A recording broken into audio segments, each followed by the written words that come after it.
Hello मेरे प्यारे बच्चों, क्या हाल चाल? बढ़िया सब। तो कैसे हो मेरे बब्बर शेर और शेरनियों?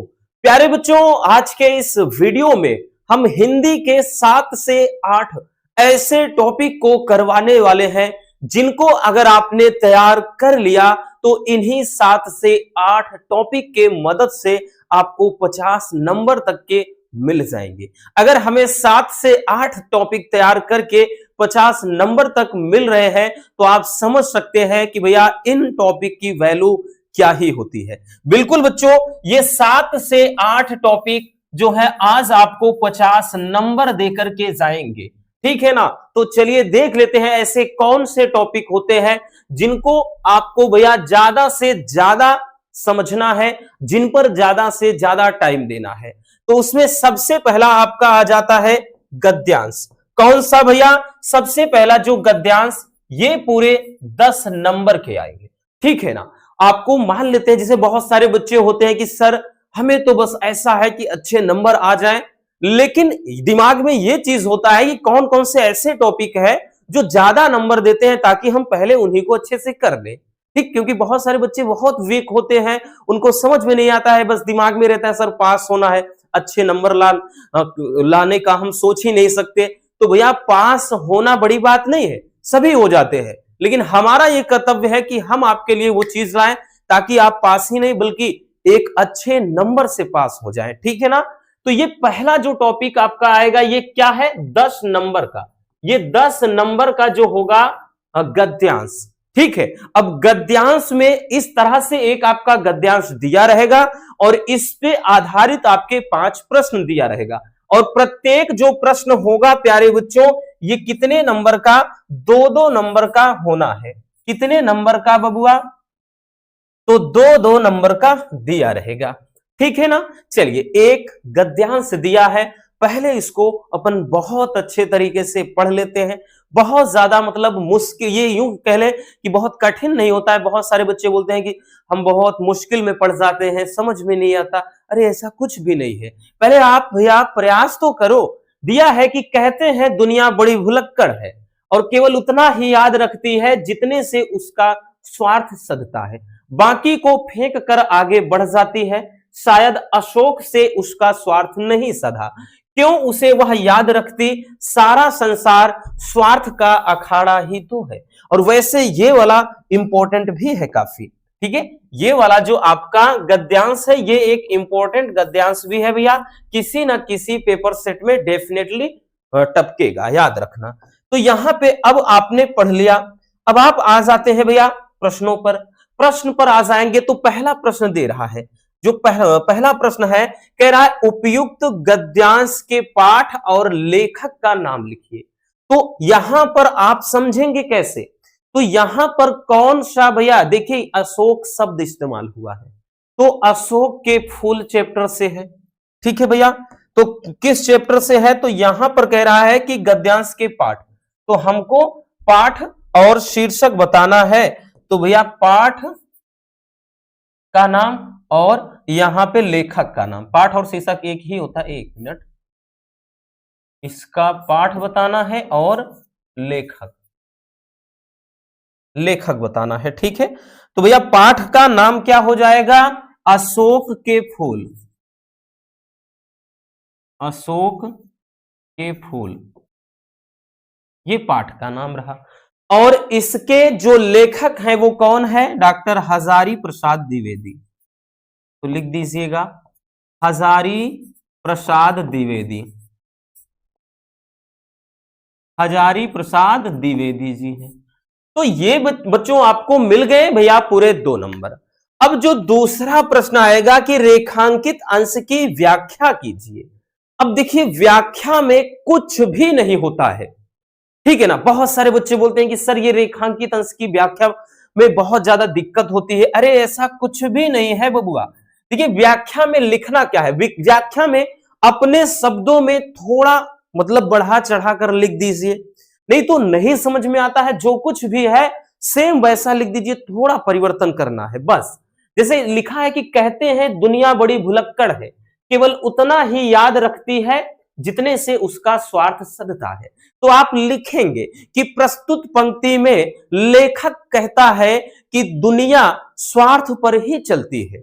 लोग आपको तभी तक मतलब तब तक ही याद रखते हैं जब तक उनका स्वार्थ होता है। और जिस दिन यानी ऐसा लिख सकते हैं ना कि लोग आपको केवल मतलब से याद रखते हैं, जिस दिन उनका मतलब निकल जाएगा लोग आपको भूलकर आगे निकल जाएंगे। तो भैया आप अपने शब्दों में बनाकर ऐसे लिख दीजिएगा। ठीक है, समझ में आ गया बबुआ?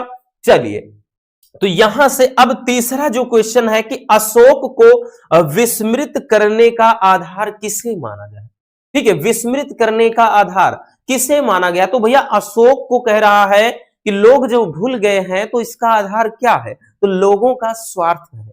ठीक है, तो किसे माना गया है? लोगों के स्वार्थ को, लोगों के स्वार्थ को। तो लोगों के स्वार्थ को ही क्या है भैया? आधार मान लिया गया। अगला जो प्रश्न है कि लेखक ने दुनिया का किस तरह का व्यवहार बताया है। तो लेखक ने दुनिया का किस तरह का व्यवहार बताया है? तो कह रहे हैं भैया कि देखिए यहां पर बताया गया है कि केवल यानी दुनिया केवल उतना ही याद रखती है जितने से उसका स्वार्थ सधता है। तो यहां पे समझ में आ गया ना कि दुनिया का किस तरह का व्यवहार है। तो यहां पर लिखेंगे दुनिया केवल उतना याद रखती है, दुनिया केवल उतना याद रखती है, उतना याद रखती है जितने से उसका स्वार्थ, जितने से उसका स्वार्थ सधता है। ठीक है, ये हो गया। अब अगला जो प्रश्न है कि स्वार्थ का अखाड़ा किसे कहा गया है। ठीक, इसमें भैया स्वार्थ का अखाड़ा किसे कहा गया है? प्यारे बच्चों आप सबसे नीचे वाली लाइन देख लीजिए कि सारा संसार स्वार्थ का अखाड़ा है। तो इसका भैया जो हो गया यहां पर लिख दे रहे हैं। ठीक है, इस वाले का तो यहां पे सारा संसार, तो यहां पे लिखेंगे भैया कि संपूर्ण संसार ही क्या है? स्वार्थ का, संपूर्ण संसार स्वार्थ का अखाड़ा है। संपूर्ण संसार ही क्या है भैया? स्वार्थ कह रहे हैं, स्वार्थ का अखाड़ा है। ठीक है भैया, याद रखना। तो ये बहुत ही प्यारा सा ऐसे आपके सामने एक क्या है गद्यांश दिया रहेगा। सबसे अच्छी बात यह है, इस प्रश्न की सबसे बड़ी खूबसूरती यह है कि आपके सामने अथवा करके रहेगा, मतलब आपके सामने विकल्प रहेगा, दो रहेगा और दो में कोई एक ही करना है। और हमने आपको बताया है कि आप पहला दूसरा तीसरा चैप्टर देख लीजिए बस, मतलब एक राष्ट्र का स्वरूप, अशोक के फूल, भाषा और आधुनिकता, उसके अलावा कुछ देखने की जरूरत नहीं। 3 चैप्टर अच्छे से तैयार कर लीजिए, इन्हीं में से फिक्स है 100%। ठीक है ना, क्योंकि भैया हमने आपको बताया ना प्यारे बच्चों, ये 100 में 100% फिक्स वाले टॉपिक होते हैं, आते हैं। चलिए नोट कर लीजिए जल्दी से।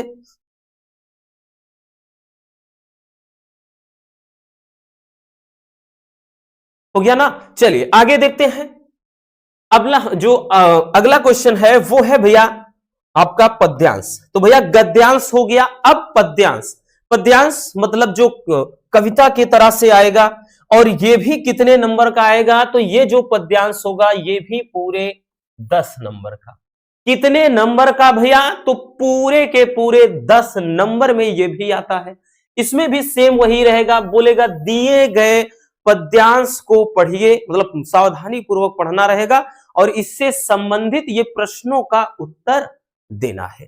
ठीक है, तो आपको ये सबसे पहले पढ़ लेना है, भले आपको अर्थ निकालना ना आए कोई मैटर नहीं करता है, लेकिन पढ़ना तो पड़ेगा। जैसे दिया गया है कि नील परिधान बिच सुकुमार, खुल रहा मृदुल अधखुला अंग, खिला हो ज्यों बिजली का फूल, मेघ वन बीच गुलाबी रंग। ओह वह मुख पश्चिम के व्योम, बीच जब घिरते हो घनश्याम, अरुण रवि मंडल उनको भेद, दिखाई देता हो छवि धाम। तो ये अगर बात कर ले तो भैया किस चैप्टर से है, तो आप सबको पता चल गया होगा कि ये श्रद्धा और मनु चैप्टर से है। वहां पर ये श्रद्धा और मनु के बीच में जब बातें हो रही होती है, तो यहां पर जब मनु श्रद्धा की तरफ देखते हैं तो उनके सौंदर्य को जब देखते हैं तो वही का ये नजारा है कि नील परिधान बिच सुकुमार खुल रहा मृदुल अधखुलायंग, कि नील परिधान, नील का मतलब नीले, परिधान मतलब वस्त्रों में, बीच सुकुमार का मतलब कोमल होता है, और खुल रहा मृदुल अध खुला अंग यानी आधा खुला अंग। तो नीले वस्त्रों के बीच में जो श्रद्धा का कोमल अंग जो कहीं कहीं पर खुला हुआ था, भाई जब कोई साड़ी पहनता है तो अंग कहीं कहीं पर खुले होते हैं, है ना, इधर खुला हुआ है, इधर खुला हुआ है, और यहाँ थोड़ा कमर के पास खुला हुआ है, तो वो चीज ठीक है ना। तो वही चीज क्या है कि जो नीले वस्त्रों के बीच में श्रद्धा का जो कोमल अध खुला अंग होता है वो इतना सुंदर प्रतीत होता है कि खिला हो ज्यों बिजली का फूल मेघवन बीच गुलाबी रंग, कि जैसे बादल रूपी बगीचे में क्या है, बिजली का कोई गुलाबी रंग का फूल खिला हो।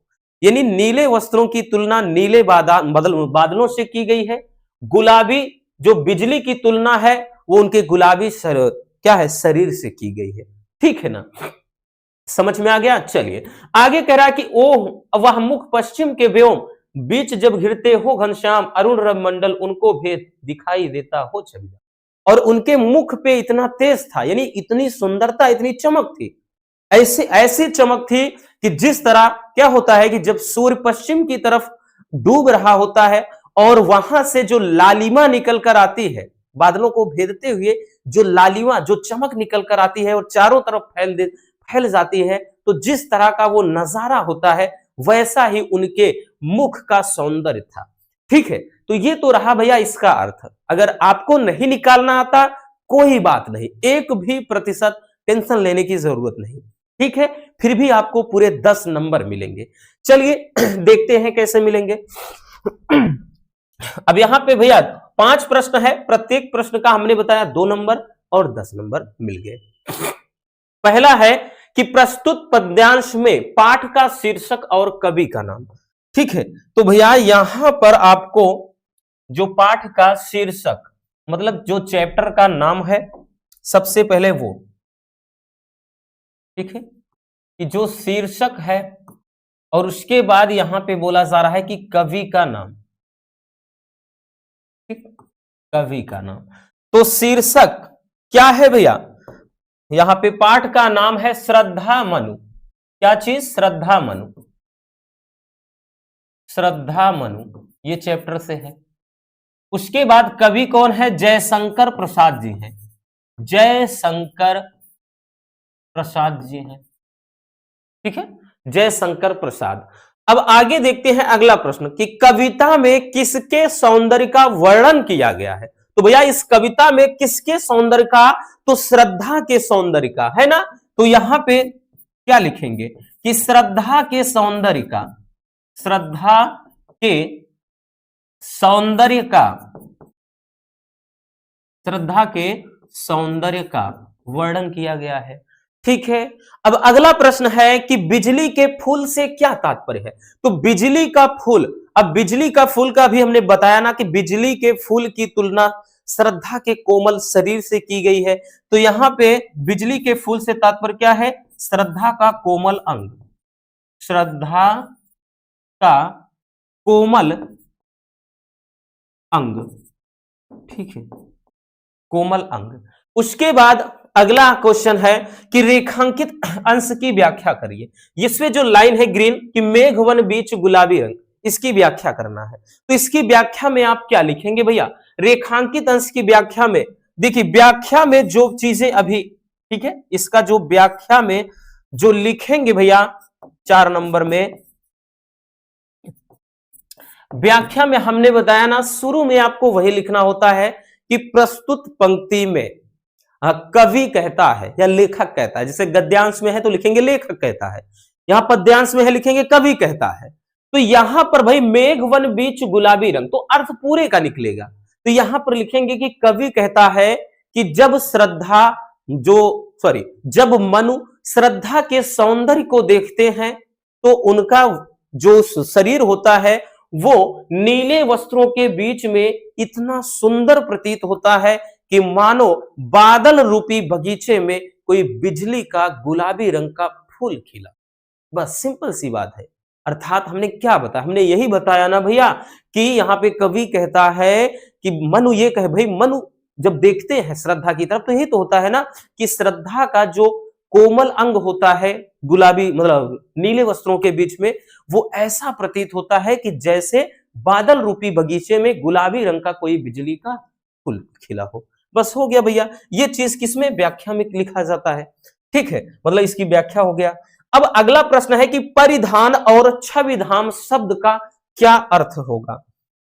ठीक, तो यहां पे ध्यान देना किसका लिखना है, एक है परिधान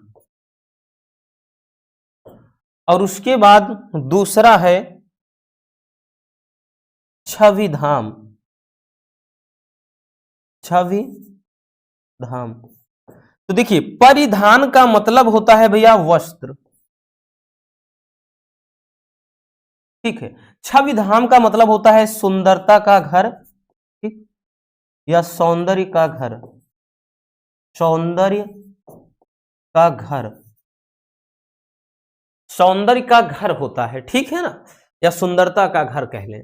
आई बात समझ में। तो इस तरीके से आपका एक पद्यांश आएगा और इसमें भी एक अच्छी बात यह है कि यहां पर भी अथवा करके आएगा, लेकिन उससे भी भाई जो खूबसूरत बात है वो ये कि 10 नंबर का प्रश्न होगा और 10 नंबर बहुत बड़ा नंबर। अभी 2 टॉपिक ही हमने जो करवाए यहां से आपके मिलाकर के 20 नंबर हो गए।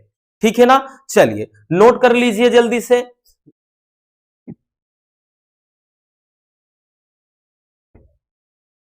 हो गया, आगे चलते हैं। अगला जो प्रश्न है भैया, अगला जो होगा हम साहित्यिक परिचय लेकर चलते हैं और ये फिक्स है 100 में 100% वाले टॉपिक हैं। फिर से बोल दे रहे हैं बच्चों कि ये 100% आएगा, दो राय नहीं है। ठीक है, 100% इस टॉपिक की गारंटी हम ले रहे हैं। ठीक है ना आए तो कहिएगा। ठीक, ये आएगा कितने नंबर में, 5 नंबर में। कितने नंबर में भैया, तो पूरे 5 नंबर में। अगर 5 नंबर हमको पता चल जाए कि ये टॉपिक पढ़ने से आ रहा है तो हम क्यों पीछे रहे। तो भैया बोलेगा कि निम्नलिखित लेखक में से किसी एक का साहित्यिक परिचय लिखते हुए उनकी प्रमुख कृतियों का उल्लेख कीजिए। तो जैसे यहां पे हमने एक का लिख लिया भैया वासुदेव शरण अग्रवाल, जो कि काफी ज्यादा इंपॉर्टेंट है। तो भैया हम शुरू करेंगे, अपनी सबसे पहली हेडिंग होगी जीवन परिचय। अब ध्यान से समझना, बहुत सारे बच्चे ये बोलते हैं कि सर क्या साहित्यिक परिचय अगर जब पूछता है तो जीवन परिचय लिखना अनिवार्य है। तो हमारी बातों को ध्यान से सुनना, बिल्कुल है, लेकिन यहां पर जो आपका मेन टारगेट होता है वो होता है साहित्यिक परिचय, ना कि जीवन परिचय। देखिए जीवन परिचय लिखा जाता है बच्चों, बट जीवन परिचय में केवल और केवल वही चीजें कि भैया इनका जन्म कहां हुआ, कब हुआ, इनके माता पिता का नाम यदि है तो ठीक है, प्रारंभिक शिक्षा दीक्षा कब हुई और ये इनका देहावसान यानी देहांत कब हुआ। बस इतना जीवन परिचय में लिखा जाता है। बाकी मेन आपका होता है साहित्यिक परिचय। जैसे लिखेंगे भैया डॉक्टर वासुदेव शरण अग्रवाल का जो जन्म सन 1904 ईस्वी में मेरठ जिले के खेड़ा नामक गांव में हुआ। कहां पे भैया, खेड़ा नामक गांव में। ठीक है, इनके माता पिता लखनऊ में रहते थे, अतः जो इनका बचपन है वो भी लखनऊ में ही बीता। इन्होंने काशी विश्वविद्यालय से बीए और लखनऊ विश्वविद्यालय से एमए एवं पीएचडी की उपाधि हासिल की थी। ठीक, इन्होंने पाली, संस्कृत, अंग्रेजी आदि भाषाओं का गहन अध्ययन किया, यानी इन सभी लैंग्वेज का अच्छा ज्ञान था। हिंदी में मतलब हिंदी साहित्य की सेवा में लीन यह महान व्यक्ति 27 जुलाई सन 1967 ईस्वी को भारत माता के चरणों में हमेशा के लिए सो गया। तो नीचे थोड़ा इस तरह से लिखना है, ऐसा नहीं कि ये मर गए। ठीक है, थोड़ा वो भाई पढ़ने में अजीब लगता है। ठीक है ना, ये इनका देहावसान हो गया माता रानी के, मतलब ऐसा लिखना है कि क्या कहते हैं, भारत माता के चरणों में हमेशा के लिए सो गए या चिर निद्रा में हमेशा के लिए सो गए, तो ऐसा पढ़ने में अच्छा लगता है। ठीक है, तो ये जीवन परिचय में इतना कुछ लिखना है, देख लीजिए। अब उसके बाद भैया साहित्यिक परिचय की तरफ चलते हैं, क्योंकि हमने बताया ना मेन आपका साहित्यिक परिचय होता है। साहित्यिक परिचय में लिखेंगे डॉक्टर वासुदेव शरण अग्रवाल ने अ, कविता लेखन में अपना साहित्य प्रारंभ किया। यानी स्टार्टिंग में क्या किया, कविता लिखा करते थे। ठीक है, यह लखनऊ एवं मथुरा के पुरातत्व संग्रहालय में निरीक्षक रहे थे। ठीक, ये पुरातत्व मतलब पुरातत्व के बारे में ज्यादा से ज्यादा इनको ज्ञान लेने के बचपन से ही क्या है, ये शौकीन थे। पुरातत्व क्या होता है, जो भी पुरानी चीजें जैसे मोहनजोदड़ो, मांटगोमरी, हड़प्पा सभ्यता, मतलब वो जो पुरानी चीजों को खोजना, ठीक, संग्रहालय वगैरह में रखना, जानकारी लेना, वो सारी चीजें। तो पुरातत्व संग्रहालय में निरीक्षक, केंद्रीय पुरातत्व विभाग के संचालक और राष्ट्रीय संग्रहालय दिल्ली के अध्यक्ष भी ये रहे हैं। इन्होंने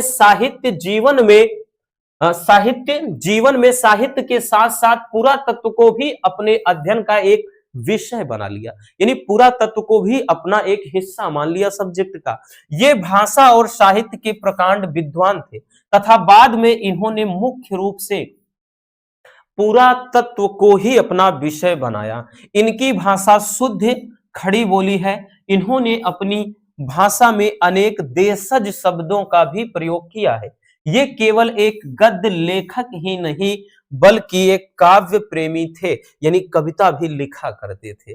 ठीक है, तो ये हो जाएगा साहित्यिक परिचय में, नोट कर लीजिए। हो गया। चलिए अब देखते हैं भैया कृतियां। अब इनकी कृतियां, क्योंकि भाई बोलता है कि कृतियां भी लिखना है। कृतियों में लिखेंगे बच्चों कि डॉक्टर वासुदेव शरण अग्रवाल जी ने निबंध संग्रह, शोध तथा संपादन के क्षेत्र में महत्वपूर्ण कार्य किया और इनकी कृतियां निम्नलिखित है।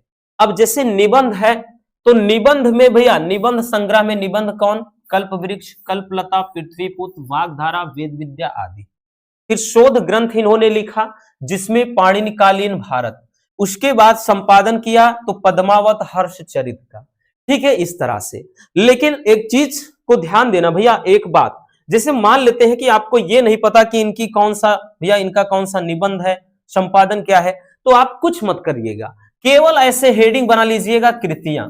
आप हेडिंग बना लीजिएगा कृतियां, और जितनी बार होता है हम हमेशा ये बात बताते हैं आपको, कृतियां आप हेडिंग डाल लीजिए और आपको इनकी 3 से 4 रचनाएं, हमने बताया ना, बस कृतियां हेडिंग बना लो, इनकी 3 से कम 3 रचनाएं।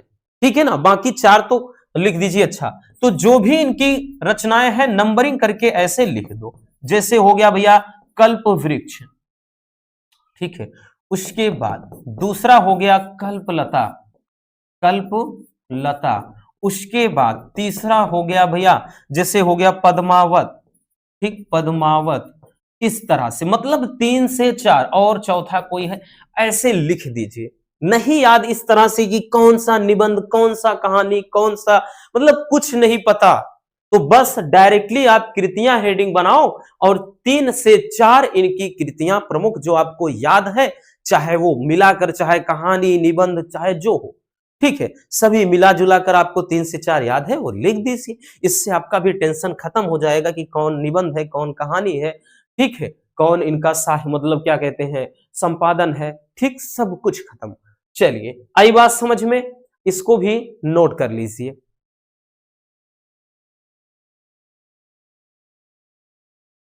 हो गया भैया, चलिए आगे चलते हैं। अब देखते हैं भैया हम काव्य साहित्य से, भैया इसके पहले गद्य साहित्य से देखा, अब काव्य साहित्य का एक देख लेते हैं, कवि का लेख मतलब साहित्यिक परिचय। अब यहां पे ध्यान देना भैया, ये काव्य से है, ये भी 100 में 100% है, पूछा जाएगा इनके बारे में, 5 नंबर का आता है। ध्यान देना भैया, 100% फिक्स है, 100% इस पे ठप्पा लगा लीजिए, क्योंकि ये ऐसे टॉपिक हैं डेफिनेटली आते ही आते हैं। बोलेगा कि निम्नलिखित कवि में से किसी एक के, भाई किसी एक का साहित्यिक परिचय लिखते हुए इनकी प्रमुख रचनाओं का उल्लेख कीजिए। तो भैया इसमें भी वही चीज है, शुरुआत होगी बच्चों तो जीवन परिचय तो लिखना ही लिखना है। जीवन परिचय में हमने बताया ना, ज्यादा कुछ मत लिखिए, बस थोड़ा सा ही इनका जन्म कहां हुआ, कब हुआ, शिक्षा दीक्षा कहां हुई, बस ये चीजें। जीवन परिचय में लिखेंगे भैया मैथिली शरण गुप्त का जो जन्म है वो झांसी के चिर गांव में कब हुआ, तो सन 1986। एक मिनट भाई, 1986 नहीं है, ये जो है वो 1886 है। ठीक है, अगस्त में इनका जन्म हुआ था, मे बी 7 या 8 अगस्त ऐसी डेट थी। ठीक है, ये अगस्त में हुआ था। ठीक, ये 1886, 1986 नहीं, ये गलत है। तो 1886 ईस्वी में हुआ था। इनके पिता सेठ राम शरण गुप्त हिंदी साहित्य के अच्छे कवि थे। ठीक है, और यही कारण है कि इन्हें अपने पिता से कविता की प्रेरणा प्राप्त हुई। गुप्त जी की शिक्षा दीक्षा कहां पर हुई भैया? घर पर ही संपन्न हुई, क्योंकि पिताजी वो काव्य प्रेमी थे, तो उनको बहुत कुछ सीखने को मिला। ठीक है, इसी कारण से क्या है, इनके अंदर काव्य के प्रति अभिरुचि जागृत हुई। और सन 1964 ईस्वी में हिंदी का यह महान उपासक सरस्वती के चरणों में हमेशा के लिए सो गया। ठीक, तो देखा आपने कि यहां ज्यादा कुछ लिखना नहीं है, बस कि भैया इनका जन्म कब हुआ, ठीक है, प्रारंभिक शिक्षा दीक्षा कहां हुई, और उसके बाद फिर इनका देहांत कहां, मतलब कब हुआ, इतना ही लिखना है। तो नोट कर लीजिए।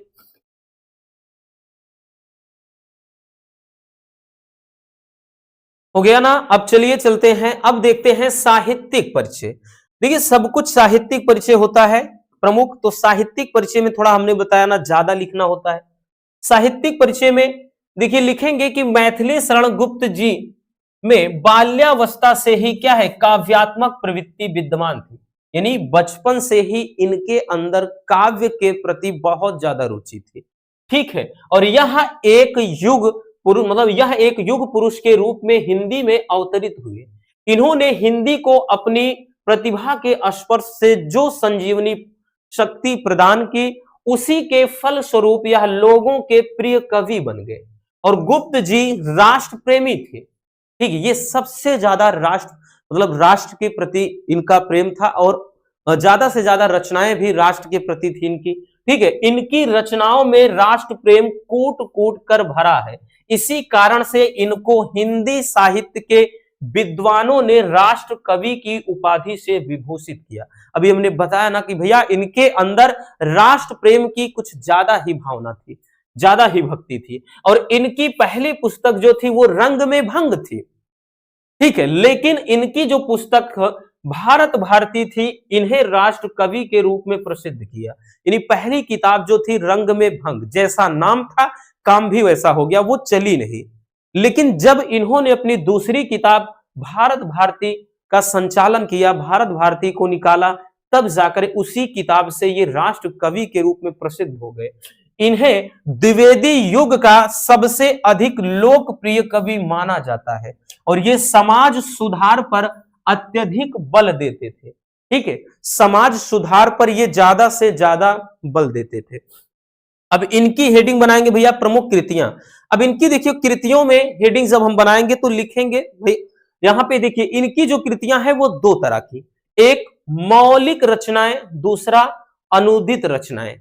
अब जैसे मौलिक रचनाएं कौन कौन सी हैं, तो मौलिक रचनाओं में भारत भारती, जयद्रथ वध, पंचवटी, साकेत, यशोधरा, नहुस, ये मौलिक रचनाओं के अंतर्गत। अब दूसरा जो आ जाता है अनुदित रचनाएं। अनुदित रचनाओं में मेघनाथ वध, ब्रजभाषा, वीरांगना, प्लासी का युद्ध आदि। अब समझना, अब जैसे हमने भी आपको बताया ना बच्चों कि मान लेते हैं कि भैया कौन सी मौलिक रचना कौन सी अनुदित रचना नहीं पता, आप सीधा सा है कि आप जो प्रमुख कृतियां या प्रमुख रचनाएं हेडिंग बना लीजिए, और दोनों में सब आपको जितना याद है, जैसे यहाँ पे पहला लिख दीजिए भारत भारती, पंचवटी, साकेत, प्लासी का युद्ध, उसके बाद मेघनाथ वध, 3 से 4 या 5 रचनाएं, जितना हो सके आपको याद हो। ठीक है, अच्छा ज्यादा लिखेंगे और अच्छी बात है, तो आप उसमें रचनाओं में हेडिंग बनाकर फटाक से लिख दीजिए, हो गया। तो इस तरीके से ये हो जाएगा रचनाओं के अंतर्गत। समझ में आ गया ना? चलिए नोट कर लीजिए।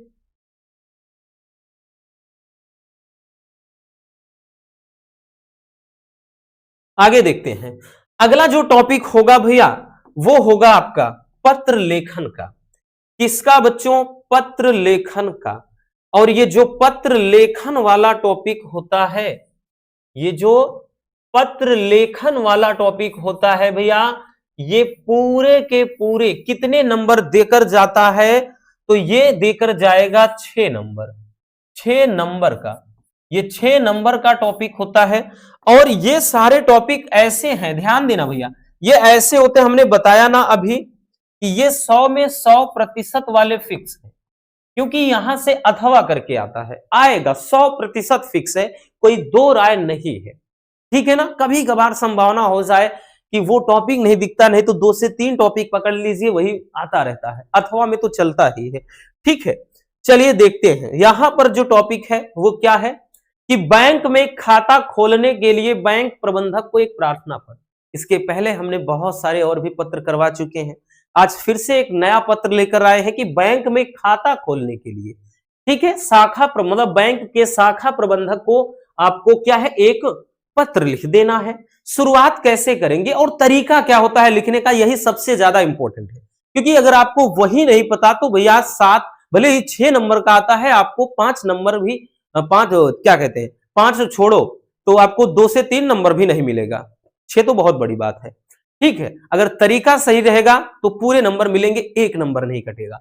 शुरुआत करेंगे सेवा में, कोमा करिए, फिर शाखा प्रबंधक भारतीय स्टेट बैंक प्रयागराज, आप कुछ भी लिख दीजिए, Punjab national bank, bank of Baroda लिख दीजिए, ठीक है, कुछ भी लिख दीजिए, यहां पर जरूरी नहीं केवल भारतीय स्टेट बैंक, फिर आप जहां से बिलोंग करते हैं लिख दीजिए। फिर उसके बाद विषय लिखना है, विषय में लिखिए कि बैंक में शाखा मतलब बैंक में खाता खोलने के संबंध में, ठीक है। उसके बाद लिखेंगे महोदय जी। अब यहां से लिखने के बाद जस्ट इसके नीचे से छापने मत लगना, और ये हम बार बार आपको बताते हैं भैया, इसके नीचे से मत नोट करना, यहां से आपको साइड में इतना देखिए, ये आपको ऐसे पैटर्न रखना है, देख सकते हैं पत्र, इससे बहुत अच्छा लगेगा, खूबसूरत, क्योंकि अगर यहां से शुरू कर देंगे ये महोदय इसी में घुल मिल जाएंगे, पता ही नहीं चलेगा और एकदम बेकार लगेगा।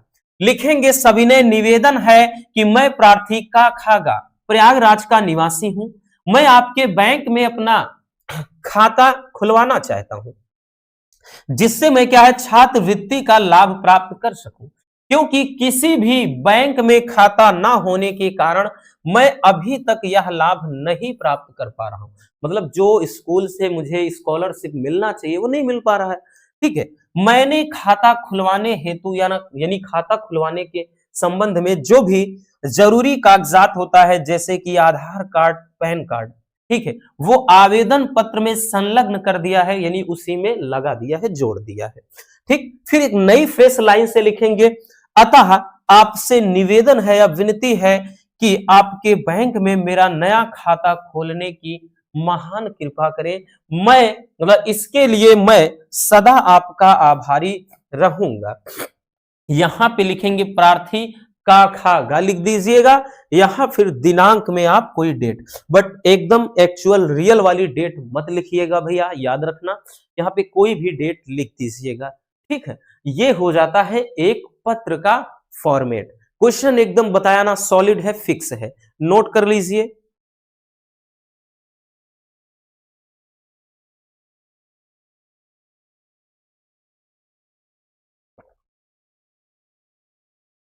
हो गया, चलिए अब आ जाते हैं भैया रस पर।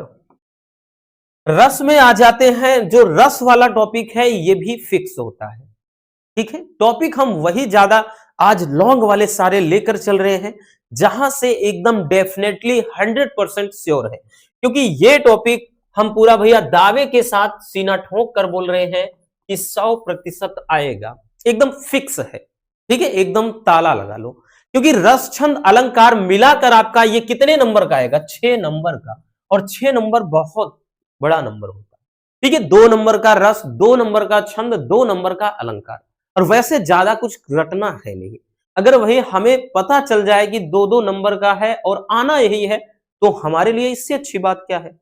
तो यहां पे सबसे पहले भैया रस में हम वीर रस को देखेंगे। वीर रस की परिभाषा क्या, जब विभाव, अनुभाव तथा संचारी भाव का संयोग होता है, मतलब मिलन होता है, तब उत्साह नामक अस्थाई भाव से वीर रस की उत्पत्ति होती है। देखिए रस के 4 ही प्रमुख अंग होते हैं, विभाव, अनुभाव, संचारी भाव और एक अस्थाई भाव। तो यहां पर वही चीज है कि जब विभाव, अनुभाव, संचारी भाव का संयोग होगा तो इससे मतलब का संयोग होता है, तो उत्साह नामक अस्थाई भाव से वीर रस उत्पन्न होगा। अस्थाई भाव क्या होता है? ऐसा भाव जो शुरू से अंत तक बना रहे।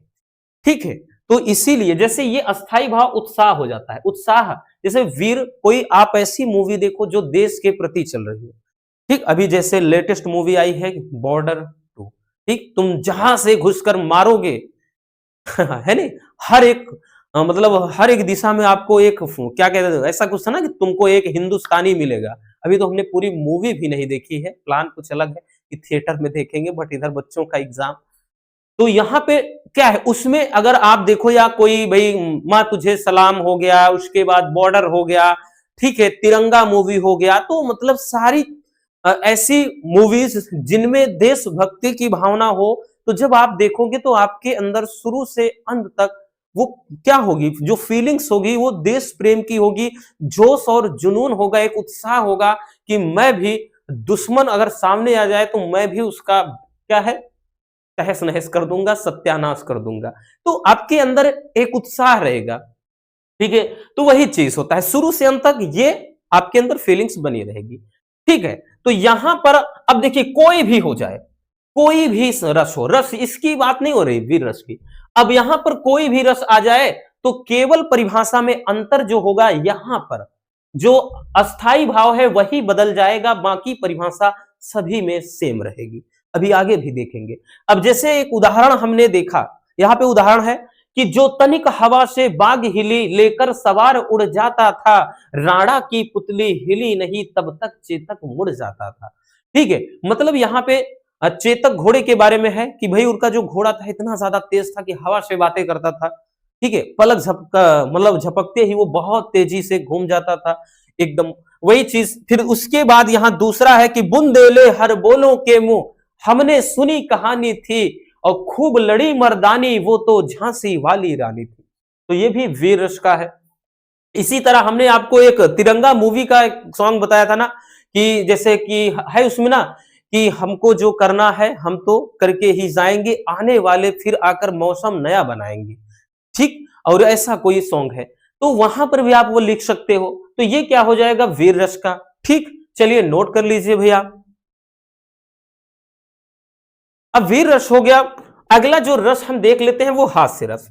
अब हास्य रस में हमने बताया ना, परिभाषा सेम, परिभाषा सेम, बस अंतर जो है वो कहां है, तो भैया जैसे बताया ना, जब विभाव, अनुभाव, संचारी भाव का संयोग होता है तो हास नामक, किससे, हास नामक अस्थाई भाव से हास्य रस की उत्पत्ति होती है। क्योंकि जब देखिए हास्य रस कहां होता है भाई, शुरू से अंत तक आपके अंदर हास्य, यानी आपके हंसने की भावना रहेगी। जैसे आप कोई कॉमेडी मूवी देख लेते हो या कोई जोक मारता है, तो शुरू से अंत तक आपके अंदर जो फीलिंग्स रहेगी वो हास्य वाली, हंसने वाली।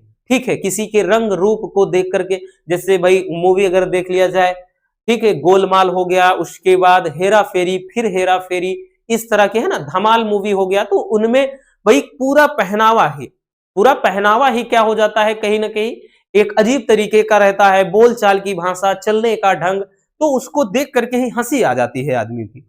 तो वो चीज होता है, तो यहां पर वही है।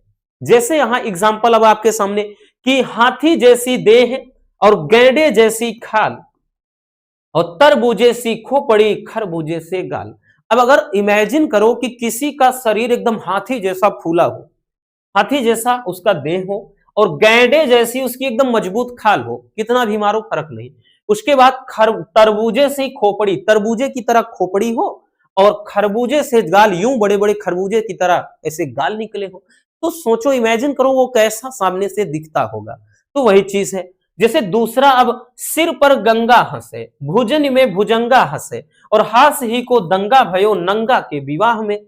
इसमें देखिए, जब शंकर जी का विवाह हो रहा होता है तब की बात की जा रही, कि सिर पर गंगा हंस, जब वो बारात लेकर निकलते हैं तो सिर पर गंगा हंसे, उनके सिर पर गंगा जी विराजमान होती हैं, निकल रही होती हैं, और भुजन में भुजंगा हंसे, और उनकी भुजाओं में क्या है, सर्प लिपटा होता है, और हास ही को दंगा भयो, और भाई वहां पर जब उनका वेशभूषा देखते हैं तो लोग क्या है, जब उनमें दुनिया भर के जो जानवर हैं, पशु पक्षी जब चल देते हैं भगदड़ में, तो वहां दंगा भयो मतलब भगदड़ मच जाती है, लोग एक के ऊपर एक गिर गिर पड़ते हैं, हंसने लगते हैं, मजाक बन जाता है। और नंगा के विवाह में अर्थात उनका आधा खुला अंग यानी आधा ढका रहता है, आधा खुला रहता है, तो जब वो नजारा होता है तो बड़ा ही अजीब होता है। तो ये भी वहीं का एक एग्जाम्पल मतलब क्या है, एक हास्य रस का उदाहरण हो जाता है। इसको भी नोट कर लीजिए।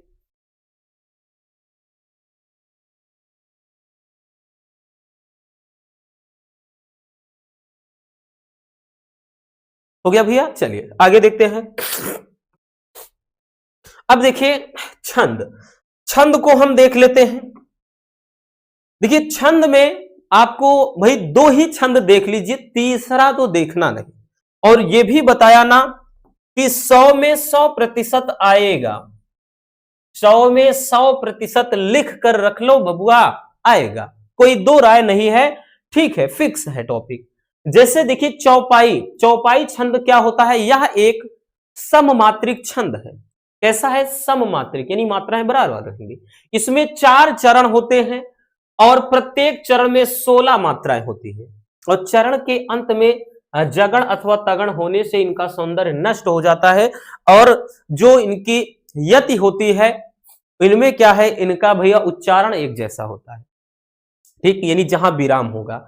जैसे यहां पे अगर आप देखें एक उदाहरण कि बिनु पग चलई सुनई बिनु काना, कर बिनु करम करई विधि नाना, आनंद रहित सकल रस भोगी, बिनु बानी बकता बड़ जोगी। तो देखो यहाँ पे काना नाना भोगी जोगी, तो इनके भैया यति यानी यहाँ पर जो विराम है देखे तो उच्चारण एक जैसा आ रहा है, ठीक है। तो यहां पर ये हो गया। अब है तो 4 चरण, पहला ये, दूसरा ये, तीसरा ये, चौथा ये, 4 चरण है। अब यहां पे बोलेगा भैया कि प्रत्येक में कह रहा है कि 16 मात्राएं होती हैं। अब 16 मात्रा है कि नहीं है ये आपको यहां पे दिखाना पड़ेगा। जैसे यहां पे भैया एक मात्रा हो गई ये, अब आप कहेंगे एक कैसे, देखिए छोटा आ हो, छोटी ई हो, छोटा ऊ हो, वो एक मात्रा होती है। बड़ा आ हो गया, बड़ी ई हो गया, बड़ा ऊ हो गया, वो सब गुरु में आते हैं, दीर्घ में, ये लघु में आएगा। तो ये भी लघु, ये लघु दोनों हो जाएंगे, ये तीनों लघु, ये तीनों लघु, यहां भी लघु, और ये दोनों गुरु, ठीक। गिन लीजिए, 4 इधर, 4 3 7 3 10 2 12 2 14 2 16। तो भैया कितनी मात्रा, तो यहां पर 16 मात्रा, 16 मात्राएं हो गई इसमें। इसी तरह से जब आप यहां से देखोगे दूसरे वाले में, तो यहां पर एक लघु लघु, यहां पे भी लघु हो जा रहा है, यहां पर भी लघु, और यहां पे दोनों लघु, यहां पर भी दोनों गुरु। तो सेम उसी तरह की मात्रा है जैसे ऊपर था, तो इसमें भी तो वही हुआ, इसमें भी तो 16 मात्राएं हुई, 16 मात्राएं हुई। अब इसकी तरह से आप नीचे देख लीजिए, नीचे देख लीजिए भैया, यहां पे गुरु है, लघु है, लघु लघु लघु लघु, और यहां पे लघु, और यहां दोनों गुरु, ठीक है। अब देखिए यहां पे 2 2 4 3 7 3 10 2 12 2 14 2 16, तो यहां पर भी 16 मात्राएं, 16 मात्राएं हो गया, ठीक है ना। इसी तरह से आप इसमें देख लीजिए, इसी तरह से इसमें देख लीजिए, ये क्या है, लघु है, लघु है, गुरु गुरु, तो 2 2 4 2 6 2 8 2 10 2 12 2 14 2 16, तो 16 मात्रा। तो ध्यान देना, और ये चीज आपको पेपर में यानी आपको कॉपी में मात्रा भी इस तरह लिखकर बताना पड़ेगा, याद रखिए। तो रट लीजिए अच्छे से, बहुत कठिन नहीं है, या आपको जैसे एक एकदम से रटा रटाया जो हर एक बच्चे एकदम से रट लिए हैं, जैसे कि भाई जय हनुमान ज्ञान गुण सागर, जय कपीस तिहु लोक उजागर, रामदूत अतुलित बल धामा, अंजनी पुत्र पवन सुत नामा, उसी को देख लीजिए। या इसी में मिलता जुलता एक और है कि बिनु पग चले सुने बिनु काना, कर बिनु करम करे विधि नाना, तन बिनु परस, नयन बिनु देखा, गहे घ्राण बिनु वास असेखा, मतलब ऐसा ही होता है। तो बाकी उसको देखिए, चाहे इसको नोट कर लीजिए।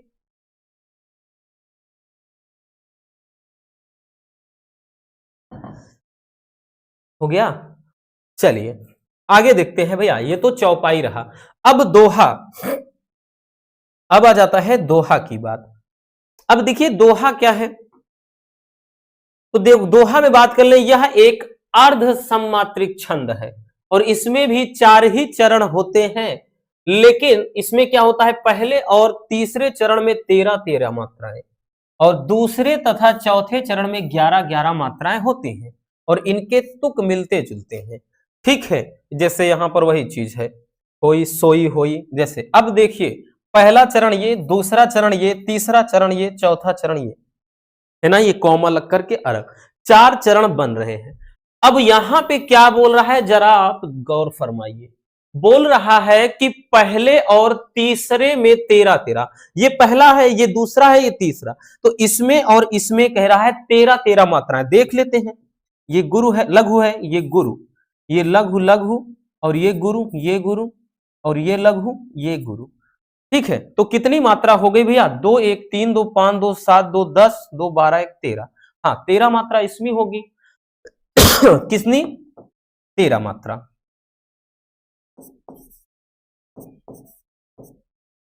ठीक है, अब इसी तरह से अगर इसमें देखें, इसमें भी देखें, ये गुरु हो जाएगा लघु, उसके बाद गुरु, गुरु, लघु, गुरु, कितना हो जाएगा, 2 2 4 2 6 2 8 2 10 2 12 1 13।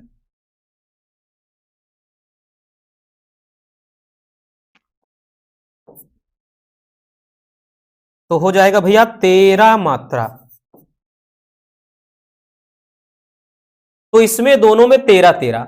अब इसी तरह से जब आप इसमें काउंटिंग करोगे तो इसमें 11 आ जाएगा, इसमें भी 11 आ जाएगा।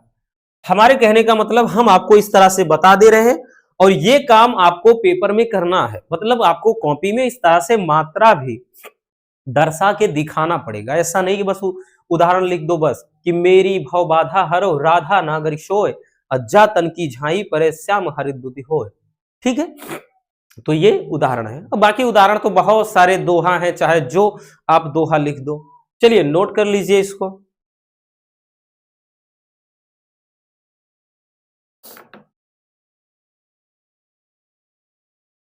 हो गया भैया, चलिए आगे चलते हैं। अब देखते हैं अलंकार को। अलंकार भी देखिए फिक्स होता है, ये भैया एकदम 100 में 100% वाले टॉपिक हैं, हम बता दे रहे हैं पहले से। ठीक है, देखिए कुछ में होता है जैसे अदर है कि भैया हाँ ये आ सकता है, ये आ सकता है, लेकिन ये ऐसे टॉपिक हैं कि इनमें कोई भी समझौता नहीं होता, ये फिक्स है कि हाँ यही आना है, तय है। ठीक, इतने ज्यादा सेट बनते हैं और वैसे भी अथवा करके रहता है, तो ये आपके लिए और भी आसान हो जाता है। तो पहला यहां पर देखेंगे भैया अलंकार में अनुप्रास अलंकार। अनुप्रास अलंकार क्या होता है बच्चों, देखिए जहां पर एक ही व्यंजन की आवृत्ति बार बार हो वहां अनुप्रास अलंकार होता है। और ये जितनी बार हमने बताया है, ज्यादातर अनुप्रास अलंकार को ये बताया है, तो एकदम रट गया होगा कि जहां पर कोई व्यंजन बार बार आ जाए वहां पर अनुप्रास अलंकार होगा। जैसे तरनि तनुजा तट तमाल तरुवर बहुछाय, तो यहां पर किस व्यंजन की आवृत्ति हुई है, ताकि। यहां पर देखा जाए पके पेड़ पर पका पपीता, पिंकू पकड़े पका पपीता, तो शुरू से अब तक भैया क्या आया है, पा आया है। यहां पर देखा जाए कि रघुपति राघव राजा राम, तो क्या आया है, रा आया है। यहां पर नीचे वाले में अगर नोटिस करिए कि चारु चंद्र की चंचल किरणें खेल रही थी जलथल में, ठीक, खेल रही है जलथल में, तो आगे की देखें 3 से 4 में क्या है, चा है। ठीक है, तो यहां पर अब एक और ऐसा है ना, चंदू के चाचा ने चांदी के चम्मच से चटनी चचाई, चचाई नहीं चटाई, है ना, तो इस तरीके का है। तो भाई आपको तो एक ही एग्जाम्पल लिखना है, हमने इतने सारे लिख दिए हैं, आपको केवल एक लिखना है, तो क्या ही टेंशन है। तो ये हो जाता है अनुप्रास अलंकार।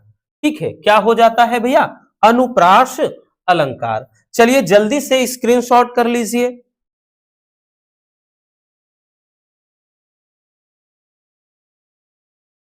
हो गया, आगे चलते हैं। अगला क्वेश्चन है उत्प्रेक्षा अलंकार।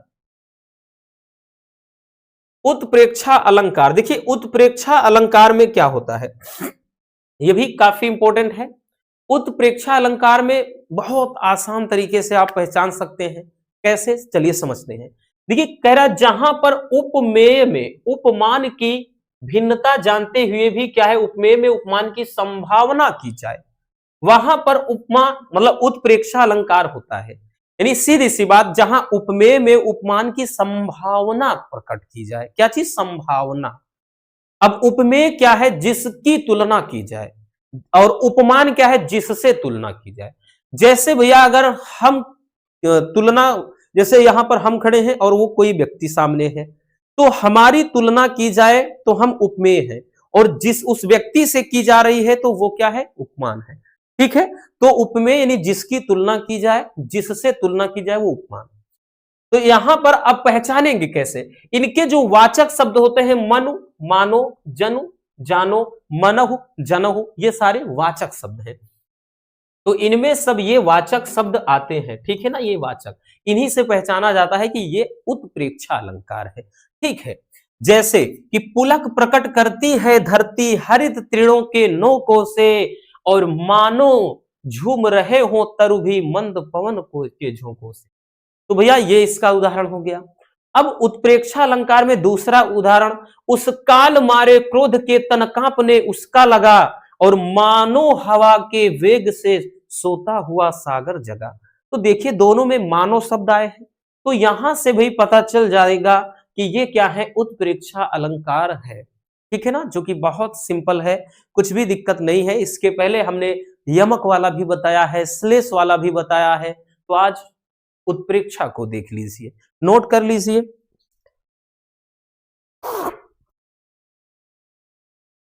हो गया भैया, चलिए बबुआ आगे देखते हैं। अब हम देखेंगे निबंध को। निबंध वाला जो टॉपिक होता है ना, ये निबंध वाला टॉपिक भैया पूरे के पूरे, ये निबंध वाला टॉपिक कितने नंबर का आता है, 9 नंबर का।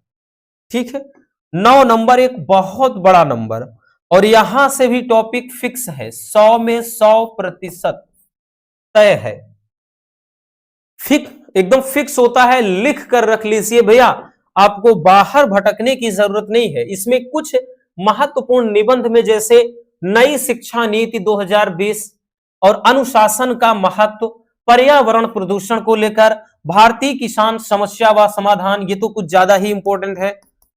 ठीक है, भी करवा देते हैं। नेक्स्ट, भ्रष्टाचार कारण व निवारण, मेरा प्रिय साहित्यकार। अदर में बात करें तो आतंकवाद वाला हो गया, और एक बेरोजगारी महंगाई वगैरह भी है। ठीक है, बाकी ये आपके बहुत ज्यादा, जैसे एक ये भी है, काफी ज्यादा इंपॉर्टेंट है। ठीक है, ये है, ठीक, ये अक्सर पूछे जाते हैं, जिनमें से एक ये भी है। ठीक है ना, तो ये होता है। अब देखिए निबंध के लिखने का जो पैटर्न होता है, फॉर्मेट होता है, क्या होता है, कोई भी निबंध हो किस तरीके से अपने को लिखना है वो जानना बहुत ज्यादा जरूरी है। तो चलिए समझ लेते हैं उसे भी। ठीक है, कि किस तरह से निबंध, क्योंकि भाई 1 नंबर का नहीं, पूरे 10 नंबर का टॉपिक है। ठीक है, चलिए बोलेगा अपने मतलब भाषा शैली में क्या है, निबंध लिखिए। जैसे एक टॉपिक हमने उठा लिया कि भारतीय किसान समस्याएं और समाधान। ठीक, इस समस्या क्या है, समाधान। देखिए निबंध कोई भी हो, सबसे पहले आपको जैसे निबंध लिखेंगे पहले वाले पेज में, ठीक है, आप रूपरेखा हेडिंग बनाएंगे। रूपरेखा हेडिंग बनाने के बाद आप करेंगे क्या, यानी आपको निबंध में कौन कौन सी हेडिंग रखनी है वो चीज आप यहां पर दिखाएंगे। जैसे आपको रखना है प्रस्तावना, और भैया प्रस्तावना कोई भी निबंध हो, प्रस्तावना तो पहली हेडिंग बननी है। फिर उसके बाद आप दिखाएंगे भारतीय किसान की समस्याएं क्या है, फिर इस निबंध में दिखाएंगे भारतीय किसान इस समस्या का समाधान क्या है, और आप चौथी हेडिंग दिखाएंगे उपसंहार। ठीक है, ये हेडिंग आपको इस निबंध में रखनी है। ठीक है ना, अब उसके बाद चलिए, ये तो रूपरेखा हो गया। अब शुरू करते हैं भैया, लिखेंगे कैसे। प्रस्तावना में देखिए यहां पर भाई बहुत ज्यादा या बहुत ज्यादा गहराई में नहीं जाना, ठीक है, क्योंकि क्वेश्चन बैंक से आप मिलाएंगे तो भैया उसमें भर भर के एकदम डीपली में किताबी लैंग्वेज में दिया रहता है। नहीं, अपने को ऐसा नहीं करना है, अपने से सोच समझ कर भाई क्या है, हमें अपने शब्दों में, इसीलिए तो बोलता है कि अपनी भाषा शैली में निबंध लिखिए, यानी खुद से अच्छे तरीके से एकदम बढ़िया से लिखिए। जिसे प्रस्तावना में लिखेंगे कि ग्रामीण भारतीय सभ्यता के प्रतीक है, जो गांव के जो भाई ग्रामीण भारतीय हैं वो सभ्यता के प्रतीक है। भोजन एवं अन्य आवश्यक वस्तुएं गांव ही पूर्ण करते हैं, ये जाहिर सी बात है, गांव के ही लोग ये सब पूर्ण करते हैं। भारतीय अर्थव्यवस्था का जो मूल आधार है वो गांव ही है, यदि गांव का विकास होगा तभी देश का विकास होगा। भारत का औद्योगिक स्वरूप भी ग्रामीण किसानों पर ही निर्भर है, क्योंकि भाई यहाँ की अधिकांश जनता 80% जनता जो है भारत की बात कर ले 80% लोग खेती पर ही निर्भर है। तो समझ सकते हैं भैया मूल आधार खेती ही है, खेती करना बंद कर दे तो दुनिया में हाहाकार मच जाएगा, लोग भूखे मरने लगेंगे, याद रखना। अब उसके बाद दूसरी हेडिंग, भाई पहली हेडिंग हो गई, दूसरी हेडिंग कि यहां पर क्या थी, भारत मतलब किसानों की समस्याएं। अब जो किसान की समस्या है इसको भी अपन 2-3 हेडिंग में समझ लेते हैं। जैसे पहला है सामाजिक समस्या, किसान के पास भैया कई तरह की समस्या है। पहला सामाजिक समस्या, तो गांव में शिक्षा, स्वास्थ्य, मनोरंजन तथा परिवहन के साधनों की उचित व्यवस्था नहीं है, ठीक है, और जिसके कारण भारतीय किसानों को अनेक परेशानियों का सामना करना पड़ता है। वह साधनों के अभाव में अपने बच्चों के लिए शिक्षा का सही प्रबंध नहीं कर पाते हैं, जो उनके पिछड़ेपन का एक बहुत बड़ा कारण है। अगर भैया सामाजिक समस्या ठीक को दूर कर दिया जाए तो उनके भी बच्चे ढंग से पढ़ सकेंगे। आप देख रहे हैं कि गांव में किस तरह से भैया स्कूल चल रही हैं, जो भी गवर्नमेंट्स हैं किस तरह के एजुकेशन दिए जा रहे हैं, किस तरह के जो टीचर हैं अपनी जिम्मेदारी निभा रहे हैं, आप खुद समझ सकते हैं, ठीक है। तो यहाँ पे वही चीज है, पहली तो समस्या हो गई सामाजिक समस्या। चलिए अगर स्क्रीनशॉट करना हो कर लीजिए, आगे देखते हैं। सामाजिक समस्या के अलावा दूसरी जो समस्या है वो है आर्थिक समस्या। तो आर्थिक समस्या में क्या है भैया, गांव के अधिकांश किसानों की आर्थिक स्थिति बहुत ही खराब है, बिल्कुल, क्योंकि वो जो कुछ लगाते हैं उनको लागत भी नहीं मिल पाता है, क्योंकि कभी मौसम की मार की वजह से फसल बेकार, कभी मतलब इतना कोई है ना, कोई बीज हो गया, खाद हो गई, इतना मतलब सब कुछ महंगा हो जाता है, उसमें भी उनका पूरा पैसा डूब जाता है, भुखमरी, निर्धनता, ये सारी चीजें आती है, तो बहुत ही खराब है। उनकी उपज का उचित मूल्य भी उन्हें नहीं मिल पाता, सही है। पता चले 2000 रुपए कुंटल वो आलू खरीद रहे हैं, 500 मतलब रुपए कुंटल बिक रहा है, तो समझ लो भैया तो क्या ही होगा, वो तो खुद भूखे मर जाएंगे। और पैसे के अभाव में वे अच्छी पैदावार भी नहीं कर पाते हैं, जिसके कारण गांव में निर्धनता मतलब गरीबी, भूखमरी, बेरोजगारी जैसी समस्याएं चरम सीमा पर है, यानी बहुत ऊंचाई लेवल तक जा चुकी है। तीसरी है गांव की वर्तमान स्थिति। अब देखिए भैया गांव में आज भी पक्की सड़कों का अभाव है, मतलब बहुत सारे ऐसे गांव हैं जहां पक्की सड़कें नहीं है। शिक्षा, स्वास्थ्य तथा मनोरंजन के साधनों की उचित व्यवस्था नहीं है। बेरोजगारी अपने चरम सीमा पर है तथा संचार के साधनों, पेयजल, निर्देशन, परामर्श संबंधी सुविधा का भी अभाव है। विगत वर्षों से अच्छी बरसात न होने के कारण खाद्य उत्पादन में भी कमी आई है, ठीक है। तो ये 3 तरह की क्या है मतलब किसान की समस्याएं हैं, ठीक है। चलिए नोट कर लीजिए इसको।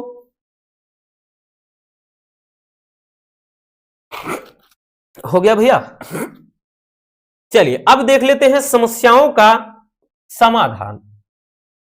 तो समस्याओं का जो समाधान है वो किस तरीके से किया जा सकता है, तो इसके अंतर्गत अपन हेडिंग बनाएंगे पहला कि विज्ञान का योगदान। अब देखिए भैया विज्ञान का योगदान इसके माध्यम से कैसे हो सकता है। देखिए जनसंख्या की दृष्टि से भारत का विश्व में दूसरा स्थान अब तो टॉप करने वाला है, ठीक है ना। अब वो बात नहीं रही कि हम दो हमारे दो, अब हम दो हमारे होने दो, ठीक है, वो चीज हो रहा है। तो यहां पर क्या है, जनसंख्या की दृष्टि से भारत का विश्व में दूसरा स्थान है, लेकिन फिर भी आज उर्वरकों, बुआई, कटाई के आधुनिक साधनों, कीटनाशक दवाइयों तथा सिंचाई के साधनों ने खेती को अत्यंत सुविधाजनक एवं सरल बना दिया है। ठीक है। यानी यहां पर अगर ये सब है, धीरे धीरे ये चीज हो रहा है और ज्यादा से ज्यादा इन पर जोर दिया जाए तो भैया विज्ञान के योगदान से समाधान मिल सकता है। दूसरी चीज नवीन योजनाएं अगर ज्यादा से ज्यादा होंगी, इसके अंतर्गत लिखना है गांव के विकास हेतु सरकार के द्वारा नवीन योजनाओं का शुभारंभ किया जा रहा है। ठीक है। और गांव में परिवहन, विद्युत, सिंचाई के साधन, पेयजल, शिक्षा, स्वास्थ्य आदि की व्यवस्थाओं के लिए व्यापक स्तर पर प्रयास किए जा रहे हैं। और आधुनिक कृषि यंत्र खरीदने के लिए विभिन्न प्रकार के अनुदान भी सरकार द्वारा दिए जा रहे हैं। यानी जैसे किसी को ट्रैक्टर लेना है और उसमें और भी किसान खेती से संबंधित कोई यंत्र लेना है, ठीक है, तो क्या है कि उन्हें गवर्नमेंट की तरफ से मतलब बैंक में ऋण दिया जा रहा है उचित ब्याज दर पर। तो वो सारी चीजें हैं कि धीरे धीरे इससे खेती में बात किया जाए तो थोड़ा अब व्यक्ति आधुनिक कृषि यंत्रों का प्रयोग कर रहा है। चलिए नोट कर लीजिए इसको, हो गया। अब उसके बाद भैया तीसरा है समाधान में कि ग्रामीण विकास बैंक। देखिए किसानों के लिए राष्ट्रीय ग्रामीण विकास बैंक की स्थापना की गई है, जिसका उद्देश्य कृषि, लघु उद्योग, कुटीर उद्योग तथा ग्रामीण क्षेत्र में अन्य आर्थिक गतिविधियों को प्रोत्साहन देने के लिए ऋण उपलब्ध कराना है। ठीक है। तो ग्रामीण विकास बैंक के द्वारा ही, जिसमें केवल किसान को ही टारगेट किया जाता है, ठीक है, उसके द्वारा व्यक्ति अपने क्या है कि किसी भी, जैसे लघु उद्योग कोई है, कुटीर उद्योग है, या फिर अन्य कोई भी किसी क्षेत्र में खेती से संबंधित कुछ करना चाहता है तो उसको ऋण दिया जाता है। ठीक है। अब ये क्या है, समस्या का समाधान इस तरीके से हो सकता है। अब जो लास्ट हेडिंग होगी उपसंहार, उपसंहार में क्या लिखना है, इसका भी पूरे निबंध का निचोड़ होता है। तो उपसंहार में कि गांव की उन्नति भारत के आर्थिक विकास में अपना महत्वपूर्ण स्थान रखती है। गांव में शिक्षा, स्वास्थ्य, सफाई, ठीक, आदि की व्यवस्था के प्रयास किए जा रहे हैं। ठीक, कृषि के लिए अनेक सुविधाएं जैसे अच्छे बीज, अच्छी खाद, अच्छे उपकरण और सुविधाजनक ऋण की व्यवस्था भी देने का प्रबंध सरकार के द्वारा किया जा रहा है। इससे किसानों की स्थिति में सुधार लाया जा सकता है। ठीक है। तो ये हो जाएगा भैया भारतीय किसान की समस्या और समाधान, ठीक, पर संबंधित निबंध। चलिए स्क्रीनशॉट कर लीजिए, हो गया। तो बस आज के इस वीडियो में इतना ही। तो ये ऐसे टॉपिक हैं थोड़े लॉन्ग वाले जो आपके भर भर के बड़े नंबर देंगे। अगर आपने इनको अच्छे से तैयार कर लिया तो डेफिनेटली 50 नंबर आपके फिक्स हैं। जरा सोचो कि अगर भाई 6 से 7 टॉपिक के जरिए ही आपको पूरे 50 नंबर तक मिल रहे हैं तो आपके लिए कितना अच्छा है। मिलते हैं किसी और ऐसे ही शानदार टॉपिक के साथ। वीडियो पसंद आई हो प्यार से लाइक कर देना, नए हैं तो चैनल को सब्सक्राइब जरूर कर दीजिए। Love you, bye bye, take care. हाँ, एक प्यारा सा कमेंट बॉक्स में छोड़ दीजिएगा।